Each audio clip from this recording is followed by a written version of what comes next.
This is the big thing. This is what we're going to do from here on out. To focus, to find your right people, we're going to focus first on their needs. Because if you just think, who will buy my thing, that's very kind of tricky and hard to define. But instead, we're going to think about it as people who have needs. Who are those people and where would they be? Somebody who has the need for the thing you fill.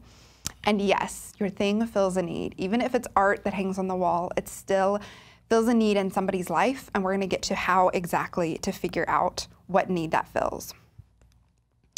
So this is Maslow's hierarchy of needs, and I gotta find myself in my notes. Abraham Maslow had a theory in psychology about why people do what they do, what motivates us to act.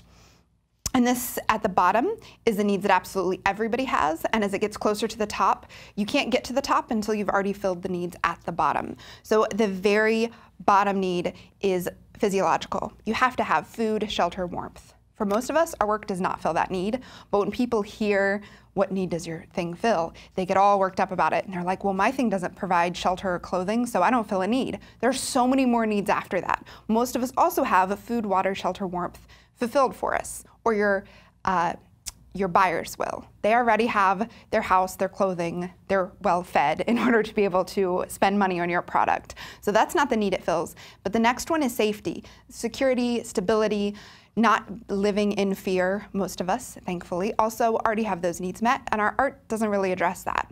But then we get up into the ones that art does address, like belonging and love. This is being connected to your friends, your family, your community, feeling like you belong in the place where you are, or that you belong in some group. And this is where art can really start to speak to people in a couple of different ways that we'll come back to in a minute. But I want you to start thinking about where your thing fits in this hierarchy. The next step from that, once you get your needs for belonging and love filled, you start to think about self-esteem. And by that we mean achievement, mastery, recognition, and respect.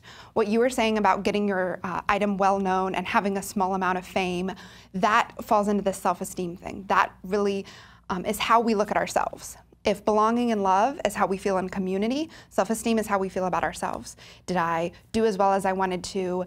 Have I accomplished this with my life? And do other people respect me and recognize my awesomeness? This is also where a lot of our art and products can come into people's lives. And then the last one is self-actualization, which is when you are pursuing the thing that you want to do and you're fulfilled and living your creativity. Your story about quitting nursing school to work on your business, like that is a story about creativity and fulfillment. And so products that would help you meet that need meet you on that level. So then you want to think about this in relation to your work. Where does your work fit in with people? And I have some examples because I know this can kind of be tricky to think about. For example, in belonging, feeling like you're a part of a group who's in the know. When Etsy was new, shopping on Etsy and selling on Etsy felt like you were in a group of people who are in the know. Even now, I meet people who have no idea what it is. And so amongst makers, there's this feeling of that you're belonging to something bigger than yourself. Knitters who knit your pattern, who are advanced enough to knit your pattern, they have a sense of belonging, of being, in with the other knitters who do. You can also be part of a certain style or trend. Like if you're super on trend with owls, which I think owls are now passé, but by having your owl-themed thing, you'll feel like you're part of it. Maybe now it's mustaches. You feel like you belong in that group. And your photo jewelry, I totally see here, because it gives you a sense of belonging to the people in your past, and also one up higher. So self-esteem with achievement, mastery, recognition, and respect.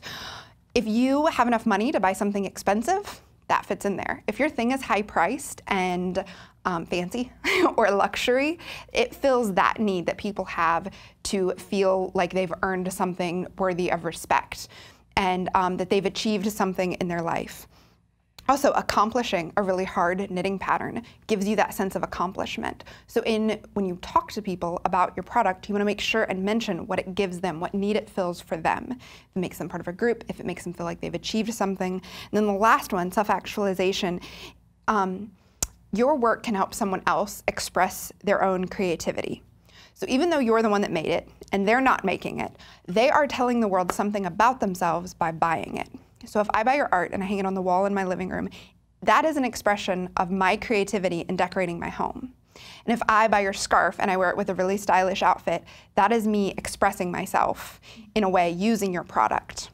So this can sometimes be hard because people think, well, they're not the creative person. How can they give them creative fulfillment? But with a lot of things that you wear on your body or you put in your home, you are expressing your creativity by choosing to buy that.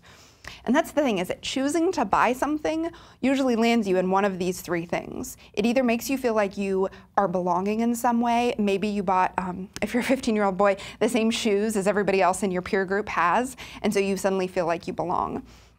Or if you buy the coolest shoes that nobody else can afford, or you accomplish something really hard with a product you bought, self-esteem.